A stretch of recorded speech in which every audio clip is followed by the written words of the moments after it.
cake! I've been growing this for a week. I think it's pretty full. Oh. Welcome back to How to Cake It. I'm Yolanda. I know that I usually make cake on this channel, but today I'm feeling a little more like spaghetti and meatballs. Big thank you to World Chef for sponsoring and collaborating on this video. You could download World Chef by clicking the link in the description below. It's available for iOS and Android. Oh, that is some cool. wink action. Do you see that? Next one. Look at this. You could just communicate. To make this spaghetti and meatballs cake, I begin with 12 pounds of my vanilla cake recipe. I divide this batter between 6 9-inch round pans. I left 4 pounds of the batter plain. I dyed 4 pounds red and 4 pounds green with food coloring. Do you see where I'm going with this? There's a theme. This video has a theme, unlike all of our other videos. I simple syrup all of my cakes. Don't forget you can get your own simple syrup bottle or Sir Squeeze-A-Lot at howtocakeit.com. I'm now going to begin to stack and fill my cakes with Italian meringue buttercream. I'm now going to use it to sandwich together 2 cakes that look like an Italian flag. I feel like my Italian meringue buttercream has been waiting for this moment.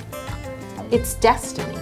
I'm going to stack them one on top of another with a board in between, and then I'm going to place dowels into the top cake. I'm actually working with the cake upside down at the moment, so once I flip it over, those dowels will be there for support.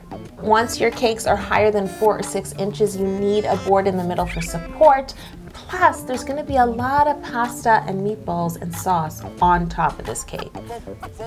It's heavy. I need to carve the top edges of my cake, which will end up being the bottom, to sort of resemble the round curves of a pot. I cut a board a bit smaller than the diameter of my cake and use that for guidance. My cake is really starting to look like an upside down pot. I'm gonna ice it really smooth with my Italian meringue buttercream. I'm gonna use a really tall bench scraper to help me out. That's very Italian of me. What? Talking with my hands. The whole video will be like, and I was icing. All my videos are like that, so. I've spent a lot of time around Italians, and then I married one. I've earned this mustache. I've chilled my cake and it's nice and cold, so now it's time for fondant. Bright red fondant. My butcher block is actually too small to roll out this piece of fondant, so I move it over to my stainless steel table. This is what cake action is. I don't know if moving fondant is up there with like running for your life. What are you trying to say? I want to see you move fondant, Jocelyn. And so do they. My fondant is now about 1/8 of an inch thick. I'm going to trim it just a bit bigger than the dimensions I need. I roll the sheet onto a French rolling pin, then I quickly pick it up and wrap it all the way around the cake, and then I need to quickly use a ruler to cut a nice clean seam. This is like an Italian action movie. What's that movie with the minis? Oh, the Italian Job. Yeah. We just need Mark Wahlberg. I don't know. Well, we definitely do need Mark Wahlberg. Now I need to trim away the excess fondant from the bottom and the top of my cake. I want to add a metal piece of trim to the top of my pot, but it's easier to do this while the cake is still upside down because I have the board to guide me. I'm going to use a mixture of gum paste and fondant dyed gray, roll it out and cut a thin strip, and then use a little water to apply it all the way around what is now the base of my cake. It's time to flip this cake over. Now, this is action. Jocelyn, are you with me? Yeah, I agree. This is action. Well, you can't hesitate. There's no room for hesitation here. It's like disarming a bomb. Hold on to that cake and flip. Jocelyn, this is not a laughing matter. I'm sorry. I can't be like, hey, just flip your cake over like that and then, no. Flip! Stop scaring. Don't flip your cake. Flip it! We've got to make handles for this pot because otherwise, how will you pick it up? The handles consist of 2 parts. One is a rolled out tube with a wire through the middle, and then I bend it to resemble a handle. And the other part is the flat rectangle, which will be the base of the handle. A lot of people ask me what the difference is between fondant and gum paste. Gum paste dries rock hard, fondant doesn't, so when I mix them together in equal measure, I get a happy medium. I made the base of the handle using 50-50, and I used straight up gum paste for the actual handle. To apply these handles to your pot, apply the base plates to the cake and then mark out where the ends of the handles will enter the base plate with a piping tip. Then you need to paint the base plate while it's on the cake. Steady hand under pressure. Then paint the handle, add the handles, and do any paint touch-ups that you need. I painted my handles with silver highlighter and a bit of clear food grade alcohol. The handle has to be secure. Otherwise, pots just go flying. That's too much action. It's intense. Speaking of action, if you like action in the kitchen as much as I do, the World Chef game allows you to create your own restaurant, fill it with chefs from around the world, and make your own dishes. You can make anything you want. It is available on Facebook where you can interact with your friends by trading dishes. My dishes are always the best. It's not a competition, Yolanda. You're just mad because you lose. I'm gonna throw this empty pot in the fridge because it's time to make spaghetti and meatballs, huh?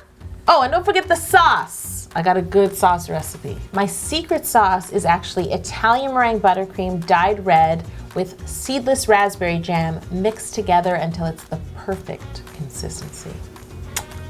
For my meatballs, I made my moist banana cake, but I added a little bit of cocoa powder to darken the color. You can get my recipe, just click the link in the description below. It's my favorite.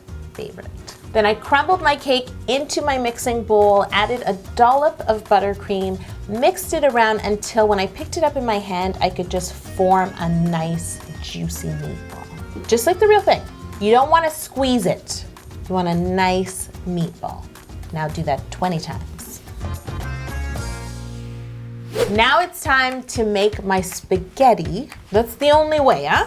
None of this stuff from a bag. Fresh pasta. I have an incredible pasta attachment for my mixer. It works great with fondant as well. And I created like piles of noodles that I let dry for a day. When you leave fondant to sit at room temperature, it gets a bit stiffer and harder, so it will hold its shape. So I want some of them to be dry and some of them to be fresh. I'm going to start by adding some of my dried piles of pasta to the top of my cake here and there.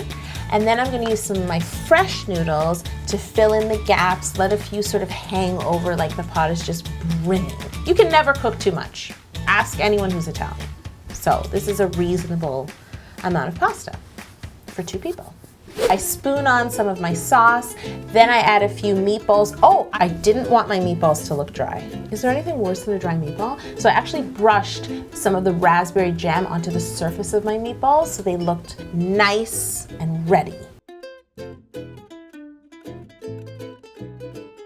Poured a little more sauce on top of my meatballs, and then I need something to serve this with. So I'm gonna make a wooden spoon. I do this simply with a dowel covered in fondant, painted to look like wood grain, and then I stick it right into the pot.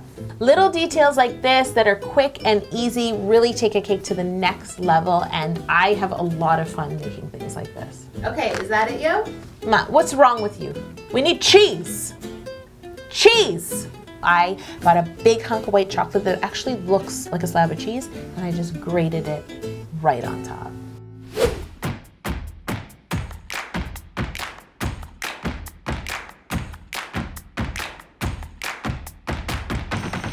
Mamma mia, it's a cake!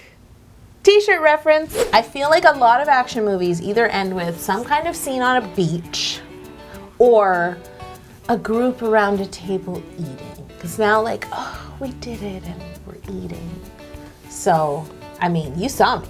I did the flip. Speaking of action, if you're wondering how long these cakes actually take me to make, and I know you are because it's one of the #1 questions I get, head over to my Facebook. We're putting up a time-lapse version of this video and you can see how long this actually takes me. Thank you again to World Chef for sponsoring and collaborating on this vid. The game is available for iOS and Android. Just click the link in the description below and try it out. Guys, there's only 2 more days that you can vote for me to win a Shorty Award in the food category. Help me out. I've made it super simple. There's a link in the description below. Just click and vote for me to be a Shorty. You are a Shorty, Yo. I know. Go, go, go, go. I want to make it official. Shorty Oh, Shorty, it's Beyonce of cakes. Gonna party like it's Beyonce of cakes.